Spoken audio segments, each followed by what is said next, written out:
Assalamualaikum warahmatullahi wabarakatuh. Alhamdulillahi rabbil alamin. Wassalatu wassalamu ala asyrafil anbiya wal mursalin Sayyidina Muhammadin wa ala alihi wa ashabihi ajma'in.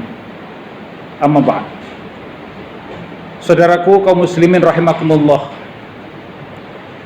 umat manusia telah diciptakan oleh Allah subhanahu wa ta'ala dalam menjalankan kehidupannya melalui tahapan-tahapan kehidupan yang apabila kita memahami hal itu, maka fa insyaallah kita akan bisa mengerti dari mana kita, sedang apa kita, dan mau kemana kita. Oleh karena itu, pada kesempatan ini saya ingin mengajak kita sekalian untuk merenung terhadap surah Al-Baqarah ayat 28. A'udzubillahi minasyaitonirrajim. Kaifa takfuruna billahi wa kuntum amwata fa ahyaakum tsumma yumitukum tsumma yuhyikum tsumma ilaihi turja'un. Mengapa engkau sekalian kafir kepada Allah padahal dahulunya kamu sekalian mati? Fa ahyaakum, kemudian aku hidupkan kamu. Tsumma yumitukum, lantas Allah mematikan kamu. Tsumma yuhyikum, lantas Allah suatu saat akan membangkitkan kamu. Tsumma ilaihi turja'un, dan suatu saat hanya kepada Allah lah kamu sekalian akan dikembalikan. Kaum muslimin rahimakumullah, ayat ini memberikan gambaran kepada kita sekalian bahwa tahapan hidup kita yang selama ini mungkin tahu-tahu ada, sebenarnya telah diprogram oleh Allah sedemikian rupa. Paling tidak ada 5 etape seperti yang disebut dalam surah Al-Baqarah 28 tadi. Yang pertama adalah wa kuntum amwata, kamu sekalian dalam keadaan mati, kamu sekalian berada pada alam kematian. Alam ini sering disebut sebagai alam arwah, di mana alam sebelum kita berada di dunia ini. Di alam arwah itulah kita diadakan, diproses oleh Allah subhanahu wa ta'ala. Dari sejak setetes air mani, kemudian bertemu dengan ovum, kemudian diproses oleh Allah menjadi alaqah, dan kemudian sampai dengan membentuk pada tsumma khalqan akhar fatabarakallahu ahsanul khaliqin, sampai menjadi wujud manusia, dan kemudian selesailah proses alam arwah itu. Apa yang terjadi di alam arwah itu? Di dalam ayat yang lain Allah menyatakan, wa id akhadha rabbuka min bani adama min duhurihim wa asyhadahum dzurriyyatahum ala anfusihim alastu birabbikum qalu bala. Salah satu dari sekian banyak peristiwa yang terjadi pada alam arwah itu adalah ketika wa id akhadha rabbuka min bani adama min duhurihim, ketika kita didatangi oleh Allah subhanahu wa ta'ala untuk menjalin sebuah transaksi di mana kita dengan Allah subhanahu wa ta'ala itu akan dihidupkan. Dan saat itu kita ketika ditanyakan oleh Allah subhanahu wa ta'ala, alastu birabbikum, bukankah aku ini adalah Tuhanmu? Saat itu kita mengatakan, bala syahidna, betul ya Allah, engkaulah Tuhan kami. Artinya pada proses itu kita telah bertauhid.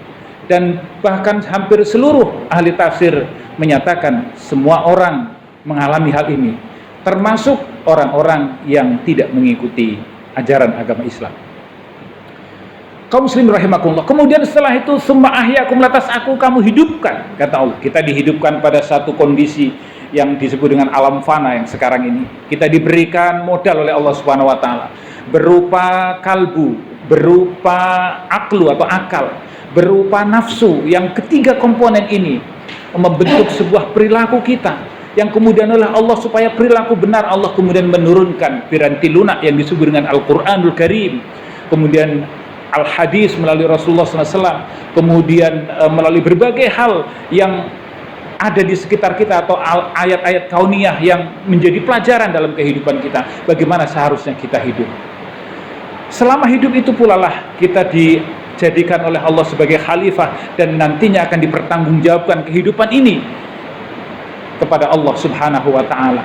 dari seluruh kenikmatan yang diberikan, dari seluruh fasilitas hidup yang diberikan, kita akan pertanggungjawabkan itu. Setelah sampai pada saatnya nanti, suatu saat kita kemudian tsumma yumitukum, Allah akan mematikan kita, memasuki etapa yang ketiga. Etapa yang pertama tadi adalah alam arwah, etapa yang kedua ini adalah alam dunia, dan etapa yang ketiga adalah alam kubur atau alam barzah. Di alam kubur kita akan mendapatkan nikmat ataupun azab kubur sesuai dengan perilaku kita di dunia. Walaupun di alam kubur ini belum ada hisab, belum ada menghitung tentang banyaknya amal perbuatan yang kita lakukan, akan tetapi di alam kubur kita sudah merasakan nikmatnya yang disebut dengan nikmat kubur jika di dunia kita melakukan kebajikan.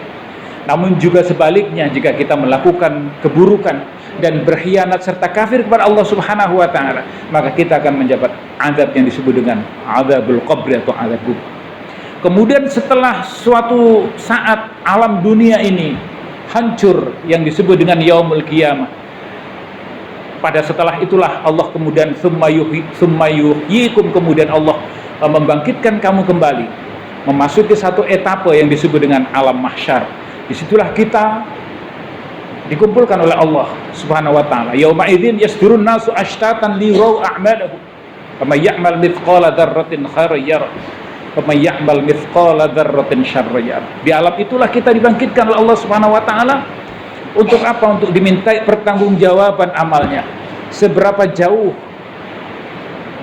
kita melakukan kebaikan dan keburukan. Karena siapa yang melakukan kebaikan, fama ya'mal mithqala dzarratin khairan yarah, dia juga akan bisa melihat hasilnya, akibat dari perbuatan baik selama di dunia ini.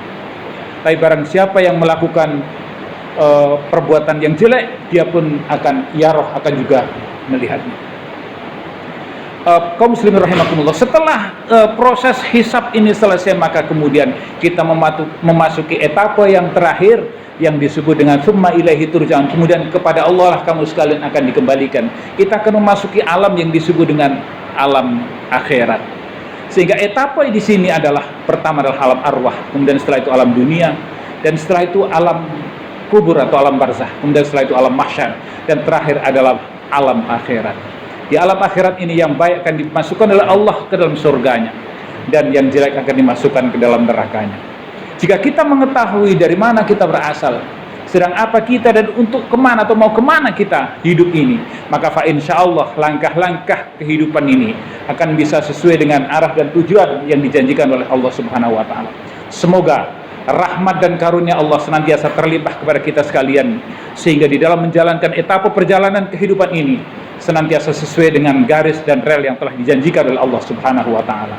Kurang lebihnya mohon maaf. Wal 'afwu minkum. Wassalamualaikum warahmatullahi wabarakatuh.